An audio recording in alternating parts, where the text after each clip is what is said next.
Alors pour mettre en surveillance une source dans InnoReader, je vais récupérer le flux RSS. Alors là, par exemple, je suis sur le labo d'édition et je vois voilà le flux RSS. Donc je vais copier l'adresse du lien du flux RSS et je vais dans InnoReader. Et dans InnoReader, là, il y a un petit plus. Je lui dis voilà, j'ajoute un flux RSS. Le voilà. Je fais m'abonner. Donc voilà, je le vois apparaître. Alors moi, bon, j'ai classé ça d'une certaine manière, donc je le mets dans l'édition. Voilà, ça c'est fait. Donc désormais, dès qu'il y aura une nouvelle publication sur ce flux RSS du blog du labo de l'édition, je le saurai. Donc maintenant, ça c'est une source assez spécialisée que je vais pouvoir surveiller intégralement. Par contre, il y a des sources beaucoup plus généralistes. Vous voyez, là, on en a mis pas mal.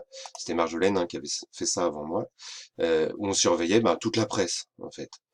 Donc, dans ce cas-là, il peut être utile d'ajouter des filtres. C'est-à-dire, on va pas avoir le temps de tout regarder, sinon ça va faire un volume bien trop important. Donc, par exemple, si je fais avec le bouton droit de la souris, je dis que je veux créer une règle, je vais pouvoir lui dire que je veux filtrer uniquement euh, les contenus qui contiennent tel ou tel mot-clé. Donc là, moi par exemple, pour rester cohérent avec le reste, je vais appeler ça filtre. Par exemple, le crowdsourcing, c'est un sujet par exemple, qui m'intéresse. Voilà, filtre crowdsourcing. Alors je peux copier à partir d'une autre règle, bien évidemment. Donc je peux dire, dès qu'il y a un nouvel article euh, sur le répertoire, moi je vais carrément mettre sur le compte. Je vais tout surveiller, en fait, tous les contenus qui arrivent, hein. Voilà, je vais faire quelque chose d'assez... Donc j'ajoute une condition. Donc je vais dire si dans le titre ou bien dans le contenu, on voit le mot crowdsourcing. Alors je vais en mettre d'autres, hein. Je vais encore ajouter une condition parce que ça peut s'écrire d'autres manières. Donc là je vais mettre ou, mais j'aurais pu mettre un et, hein, bien évidemment, enfin vous connaissez les boulets. Hein. J'aurais pu mettre crowdfunding aussi. Hop, j'essaie de faire de pas faire de faute d'orthographe. Voilà, j'en rajoute encore une, parce que ça peut aussi s'écrire d'autres manières, hein. Parfois on peut l'écrire en deux mots. Crowdsourcing, tac, etc., etc. Alors, qu'est-ce que je fais dans ce cas-là?